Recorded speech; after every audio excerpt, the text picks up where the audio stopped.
श्री सद्गुरुदेव भगवान की जय। कल विवेक चूड़ामणि का कल जो विषय था विषय की निंदा। विषयों की निंदा में प्रथम में बताया गया कि जो अन्य योनियां होती हैं, जीव जंतु कीट पतंगे, उनमें केवल एक ही विषय हावी होता है, फिर भी वो बार बार जन्म लेते रहते हैं, मरते रहते हैं। मनुष्यों में सारे के सारे विषय जो है, सारी इंद्रियां जो है एकदम बलवत होती हैं। सभी इंद्रियों को से जो है सारे विषयों को भोगने की जो इच्छा प्रबल होती है। तो जब उनका ये दुर्गति है तो मनुष्य की क्या दुर्गति होगी, बहुत बड़ा सोचने विचारने का जो है विषय है। तो फिर कहते हैं कि जिसने अपने मन को, अपनी इंद्रियों को विषयों से बचा लिया, ठीक है ना, वो समझ लो मोक्ष का अधिकारी। और अगर किसी ने अपने इंद्रियों को विषयों से नहीं बचाया, मात्र छहों दर्शनों का उसने ज्ञान रट लिया, बौद्धिक स्तर पर जान लिया, और इंद्रियां जो है विषयों की तरफ दौड़ रही हैं, तो वो उसका दर्शन पढ़ना न पढ़ना जो है किसी काम का नहीं है। महत्वपूर्ण ये है कि हमारा मन जो है शांत हो और विषयों की तरफ ना जाए, वैराग्य वृत्ति उसमें प्रगाढ़ता से जो है रहे। वैराग्य, मुमुक्षा आदि जो है बहुत प्रगाढ़ रहे। बाकी अगर विषयों को, अगर वो वेदों पुराणों के बारे में कुछ नहीं जानता तो भी वो मुक्त ही कहा जाएगा, वो महापुरुष ही कहा जाएगा। इस तरीके से कई सारे उदाहरण देकर के बताए गए कि मोक्ष की इच्छा करने वाले को जिस प्रकार विष जो है, सर्प का विष, अगर सर्प किसी को डस ले तो वो मर जाएगा, ठीक उसी प्रकार से विषयों का विष भी जो है, अगर कोई विषयासक्त रहेगा तो वो बार बार मरता ही रहेगा। मान लीजिए कोई साधक जो है भजन करता है, कुछ दिन तक संयम करता है, कुछ अच्छे अनुभव आते हैं, आनंद होता है, लेकिन अगर विषयासक्त हो जाएगा तो फिर से जो है वो शून्य में ही पहुंच जाएगा, फिर से उसको पुनः प्रयास करना पड़ेगा। तो अगर हम विषय रूपी विषयों से दूर रहेंगे और त्याग, संतोष, दया, क्षमा, सरलता अपने अंदर धारण किए रहेंगे तो निश्चित रूप से जो है हम जो है अमृत को प्राप्त होंगे। अब देहाशक्ति की निंदा के बारे में बताते हैं। ये तो विषयों की निंदा हो गई। विषय क्या होते हैं? सर्प के समान बनाए, सर्प के विष के समान बताए गए हैं कि जो सर्प अगर डस ले तो आदमी मर जाएगा। तो उसी प्रकार से विषयों का विष भी हमारे अंदर रह जाएगा, तनिक मात्र भी, तो वो हम अमृत की तरफ नहीं जा सकते हैं। हम जीवन मरण के चक्कर में फंसे ही रहेंगे। चाहे एक ही इंद्री का विषय, हमें कुछ देखने की ही इच्छा बनी रह जाएगी, हमें कुछ सूंघने की, हमें कुछ खाने की, मतलब किसी भी इंद्री की अगर इच्छा बनी रह गई तो फिर हमसे पुनः फिर जो है हमारा पुनर्जन्म होगा, फिर से हमें जो है चक्कर लगाना पड़ेगा, फिर से जब मनुष्य जन्म मिलेगा तभी जो है मोक्ष की प्राप्ति होगी। तो अब देहाशक्ति की निंदा, भाई देह में आसक्ति है तभी तो हम विषयों से बंधे हुए हैं। तो देह को हमने अपना मान रखा है, देह सही है, अच्छा है, तभी तो विषयों की तरफ दौड़ेंगे। साधन संपन्न होंगे तभी तो आगे की तरफ भागेंगे। तो देह, शरीर क्या है, शरीर की कैसे आसक्ति दूर हो उसके बारे में बताएंगे। कहते हैं जो अनादि अविद्याकृत बंधनों को छुड़ाना रूप अपना कर्तव्य त्याग कर प्रतिक्षण इस पदार्थ भोग्य रूप देह के पोषण में ही लगा रहता है, वह अपनी इस प्रवृत्ति से स्वयं अपना घात करता है। तो शरीर को क्या बताया गया है? ये मनुष्य शरीर किसके लिए बना हुआ है? अविद्याकृत बंधनों से छूटने के लिए, है ना। अविद्याकृत मतलब संसार के जो बंधन, अविद्या मतलब संसार, विषयों की जो विषय को सही मानना, ये अविद्या है हमारी, अज्ञानता जिसको कहते हैं। इनके बंधनों को छोड़ने के लिए ये शरीर मिला हुआ है। लेकिन अगर हम नहीं छोड़ते हैं और विषयों की आसक्ति को ही कर्तव्य मानते हैं, विषयों का भोग को ही हम कर्तव्य मानते हैं, तो ऐसे लोग जो है क्या करते हैं? स्वयं का घात करते हैं, मतलब आत्मघाती कहलाते हैं, आत्महत्या कहते हैं। आत्महत्या इसी को कहते हैं। अगर हम मनुष्य जन्म पा करके और अपने आप को नहीं जाने, जो हम मूल हैं उसको नहीं जानते हैं, शरीर के विषयों की तरफ ही बस आसक्त रहते हैं, तो तो हम आत्मघाती कहलाएंगे, हम आत्महत्या अपनी कर रहे हैं। इसे बहुत अच्छा एक श्लोक है।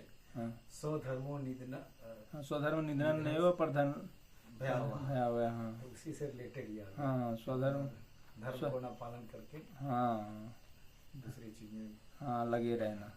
कई सारे उदाहरण हैं। एक और उदाहरण है कि जो न तरह भवसागर नर समान यही पाए, सोकृत निंदक मंदमती आत्मा हन गति जाए। रामचरितमानस में आया हुआ है। जो न सके तरह भवसागर, ये संसार रूपी भव, ये कूप कहा गया है। भव कूप, भय कूप या भव कूप कह लीजिए, जिसमें आदमी घुसा रहता है और सोचता रहता है कि हाँ हम बहुत खुशी हैं, हम बहुत दुखी हैं, हम बहुत अच्छे हैं, हम बहुत बुरे हैं। इसी के चक्कर में तो जो न तरह भवसागर नर समान अस पाए। नर का, मनुष्य का शरीर पा करके भी अगर ये नहीं चाहता न समाज पाए, सोकृत निंदक मंदमती, वो जो है निंदक है, मतलब वो बहुत बुरा है। अमंदमती मतलब महामूर्ख है। सोकृत निंदक मंदमती आत्मा हानिगतियात, वो आत्महत्या कर रहा है, अपनी आत्मा हानिगत, अपनी आत्मा का वो हनन कर रहा है। गीता में भी आए हैं बहुत सारे श्लोक ऐसे। आत्महंता कहा जाता है, कोई 2 अध्याय में है, याद नहीं आ रहा। तो मतलब वही है कि सबसे बड़ा आत्महत्या कहते हैं कि भाई फांसी में झूल गए तो आत्महत्या कहलाती, वो नहीं कहलाती, तो शरीर की हत्या होती है। शरीर तो फिर से दूसरा जन्म ले लेगा। आत्महत्या तो ये कहलाएगी कि हमने मनुष्य में पा करके और अपने आत्म को उद्धार करने वाले कर्तव्य नहीं किए, विषयाशक्ति कर्तव्य ही किए, तो वो आत्महत्या कहलाएगी।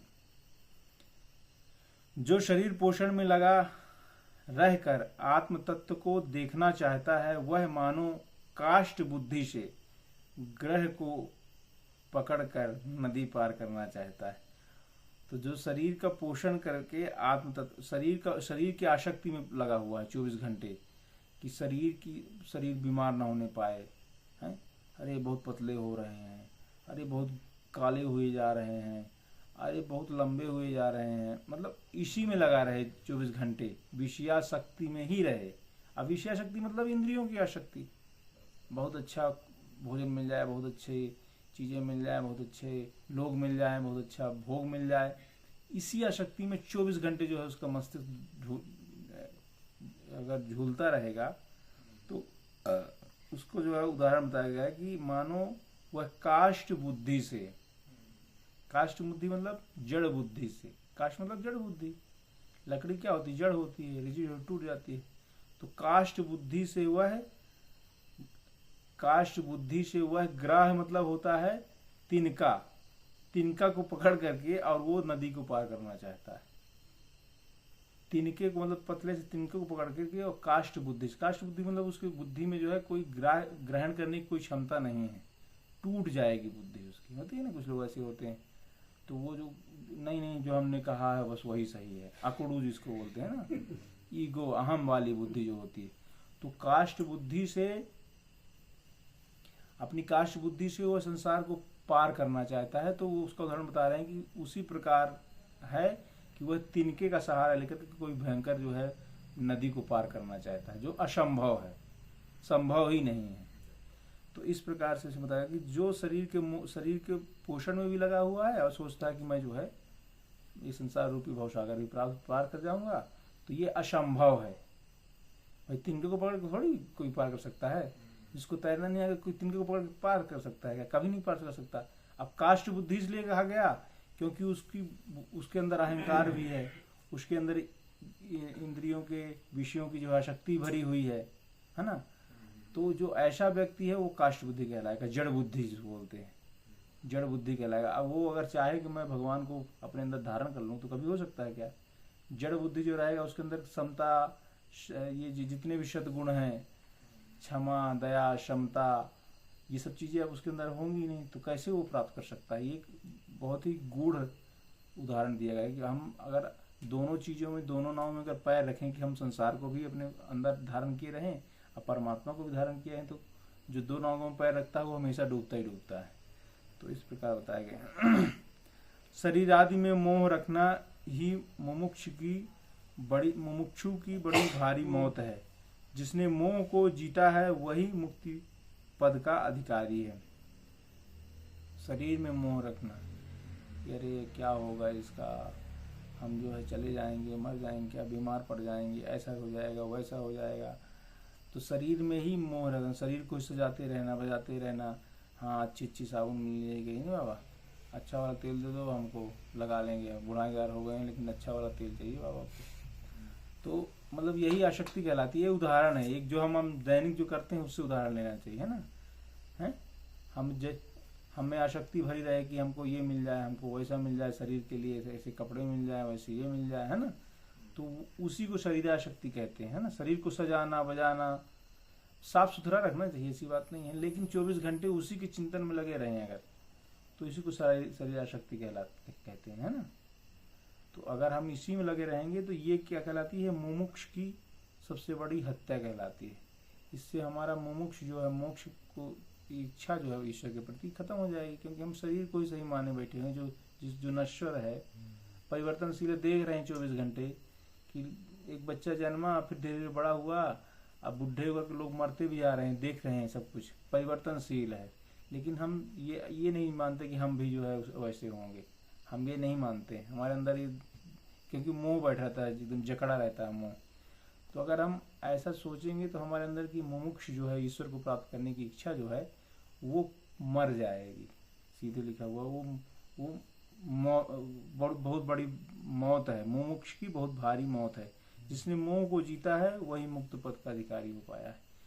जिसने अपने इंद्रियों से मोह को खत्म किया है, मोह को जिसने अपने अंदर से खत्म कर डाला है, मोह का मतलब विषयों का रस भी न रह जाए अपने अंदर इंद्रियों के प्रति। जैसे हम इसको मेरा मानते हैं, मोह मतलब आसक्ति, आसक्ति मतलब विषयों के, जैसे 10 इंद्रियों शरीर बना हुआ है, ठीक है ना, अटैचमेंट, साफ साफ सी बात है भाई। देखो शरीर क्या है, इंद्रियों का समूह है कि नहीं।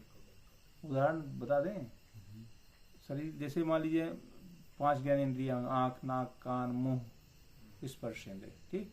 इसके बाद हाथ, इसके बाद वाणी, इसके बाद पाणीपाद और मतलब मूत्र और मल त्याग वाली इंद्रियां, इसी का समूह है कि नहीं है। पैर, इसी का समूह है कि नहीं है, इसका समूह है। अब इसमें अब जैसे पांचों शरीर, पांचों इंद्रिय, 10 इंद्रियां किससे बनी हुई हैं, 5 चीजों से, ठीक है ना। किनसे, चित्त, जल, पावक, गगन, शमीरा, ठीक।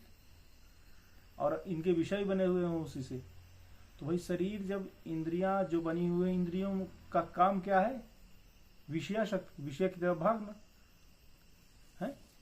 तो किससे शरीर, इंद्रियों का मोह किससे है, इंद्रियों का मोह किससे है, विषयों से। इंद्रियों का मोह किससे है, विषयों से, है ना। तो बस विषयों का ही हमें, विषयों का जो मोह है उसी को मोह कहते हैं, समझे कि नहीं। रावण का नाम था, क्या नाम था रावण का नाम, एक नाम था दशानन। क्या नाम था, दशानन। जो सारी इंद्रियों से जो है विषय भोग करता था, उससे बड़ा भोगी कोई नहीं था। और इतना भयंकर भोगी था कि उसने भोग तो करता ही था, इतना सारा बलशाली भी था कि वो काल को जो है अपने तख्त के सामने बैठा बांधे रहता था, है। जब मैं देखो हंसी उड़ाता था कि देखो मैंने काल को बांध रखा है, मैं विषयों का आनंद भी लेता हूँ और काल को अपने गले बगल में बांध रखता हूँ। लेकिन फिर वो बगल में था तो जल्दी फिर ले भी गया फटाक से, वो बात दूसरी थी। तो मोह, जो तुमने पूछा मोह क्या है ना, विषयों का मोह, मोह क्या है, तो मोह मतलब विषयों की आसक्ति, बस यही है मोह मात्र, बस हो गया, ठीक है ना। हम संसार में किसी से बंधन क्यों बांधते हैं, किसी से बंधन क्यों, किसी से हमने संबंध क्यों स्थापित किया, क्योंकि हमारा कोई न कोई उसके प्रति लगाव है, कोई हमारा मोह है उससे, किसी इंद्रिय के प्रति हमारा मोह है, साफ साफ सी बात है, और कुछ नहीं है, ठीक है ना। किसी न किसी इंद्रिय के प्रति हमारा उसके मोह है, इसलिए हमें उसका बंधन बना हुआ है। जैसे उदाहरण पत्नी है, पत्नी से क्यों हमारा मोह है, क्योंकि उनसे हमारा विषय भोग की प्राप्ति होती है, ठीक है ना। बच्चों से हमारा क्यों मोह है कि हम बुढ़े होंगे तो हमारी सेवा करेंगे, है कि नहीं, होता कि नहीं होता। तो किसी न किसी सबसे सुर नर मुनि सबकी यह रीति, अश्वारथ लाग, मोह लाग करें सब प्रीति। तो सब जो है केवल संसार में किसकी प्रीति करता है कि हमसे कुछ मिलेगा उससे। अगर मान लो, अगर हमने अभी इसी क्षण हमारे अंदर हो जाए कि नहीं ये सब व्यर्थ है, हमें कुछ नहीं चाहिए इनसे, तो बंधन बंधन टूट गया कि नहीं टूट गया? टूट जाएगा कि नहीं टूट जाएगा? सबसे बड़ा मोह फिर शरीर से ही हुआ हमारा जी। हाँ, तो शरीर से भी क्यों है? क्योंकि इंद्रियों हैं, इंद्रियों से है। शरीर इंद्रियों का समूह है, तो इंद्रियों से हमारा मोह है कि अरे हमारे हाथ जो है अच्छे हो रहे हैं, कहीं कुछ खराब ना हो जाए, आंखें कुछ ना हो जाए, ये ना हो जाए। और शरीर से तो है ये, हर व्यक्ति जो है, हर व्यक्ति एक तरीके से स्वार्थी तो होता ही है भाई, देखो है ना। अच्छा, स्वार्थ किसके लिए? शरीर के लिए, साफ साफ सी बात है। शरीर के अलग स्वार्थ तो है नहीं, शरीर है तभी तो स्वार्थ है, शरीर नहीं रहेगा तो स्वार्थ किस बात का? शरीर से ही सबसे बड़ा मोह। तो स्वार्थ, हाँ वो तो बात सही है, बंधन को, संबंध को तो हमने एक बार झटकार दिया कि हमसे दूर है, कोई मतलब नहीं, लेकिन अभी ये बंधन तो बचा है शरीर का, है शरीर का, इसको मैं मानते हैं। शरीर का बंधन तो बताया हुआ, मैं मेरा है। मेरा है। हाँ, तो ये बंधन भी जो है अपने अंदर, इसके भी प्रति बहुत आसक्ति जो है नहीं होनी चाहिए, है ना, शरीर आसक्ति नहीं होनी चाहिए। अब आगे उस वही बात बता रहे हैं, मोहम जाति महामृत्युम देहदारा सुतादिषु यम जित्वा मुनियो यान्ति तद्विष्णो परमम पदम। अब मोह किस चीज का? वही उदाहरण जो हमने उदाहरण दिया ना अभी, वही इसमें आया हुआ।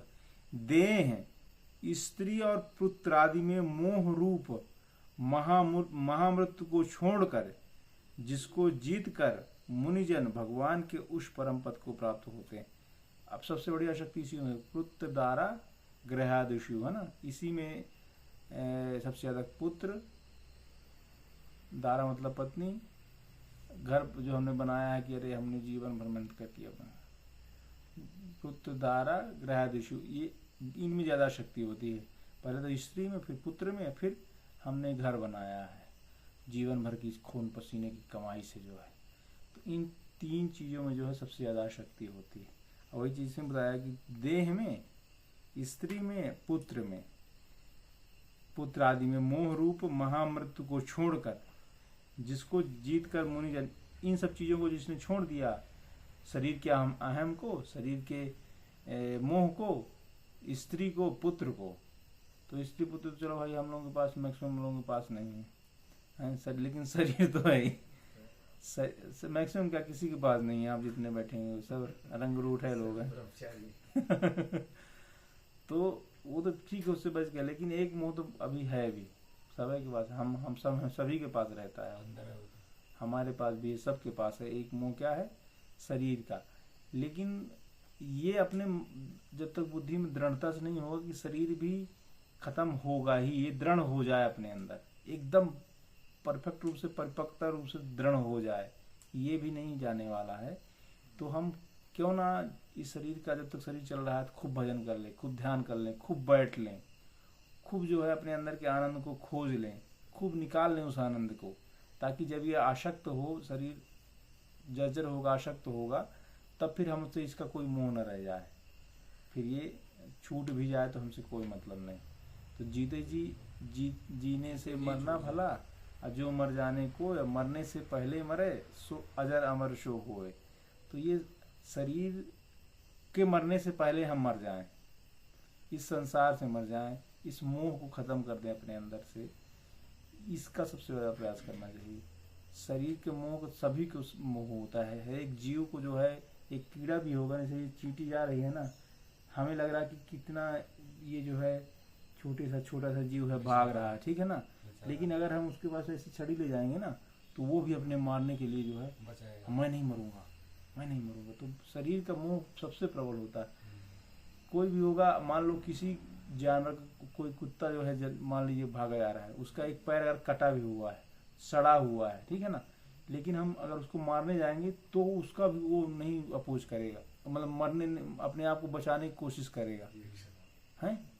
तो मतलब वो मरता हुआ, मरना संद व्यक्ति भी वो कोई मारने जाए तो वो भी नहीं, मतलब नहीं मरना चाहता है, इतना मोह रहता है शरीर के प्रति लोगों के।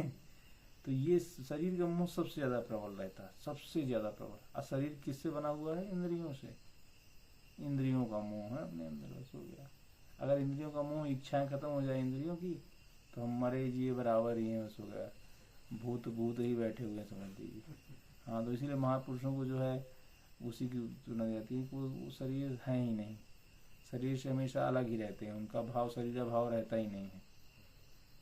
उस भाव को जो प्राप्त हो जाएगा वही जो है परम पद को प्राप्त होता है, ये इसमें आया हुआ। ठीक, तो शरीर का मोह तो सबसे प्रबल होता है।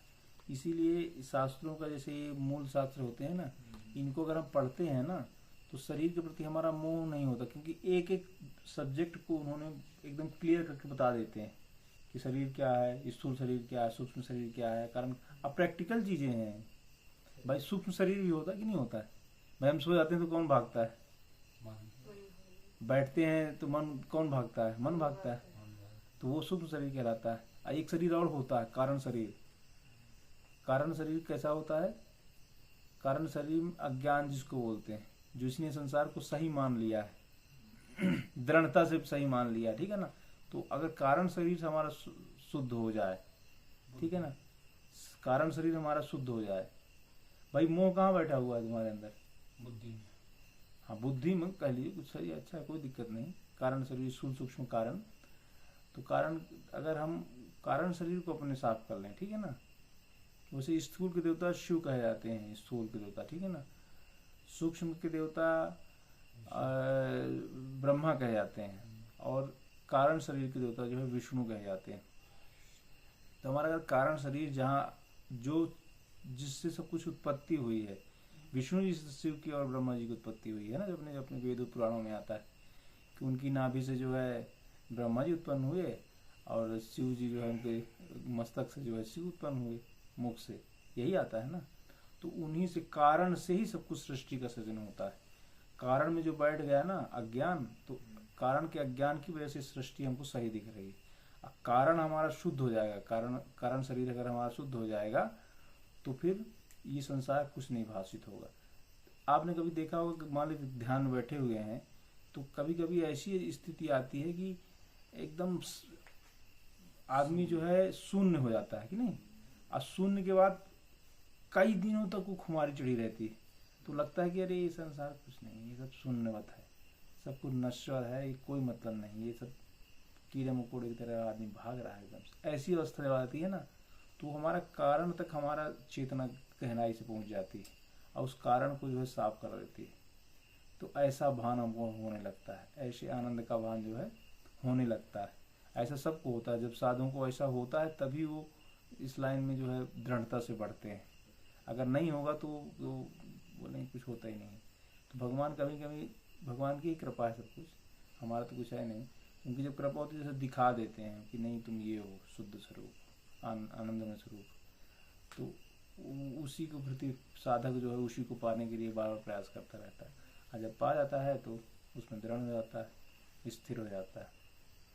तो कारण तक जो है अपने स्तर को साफ करना पड़ता है बुद्धि को, तब वो अभ्यास वैराग्य अभ्याम तन निरोधा, अभ्यास और वैराग्य से वो सब चीज़ें हो पाती।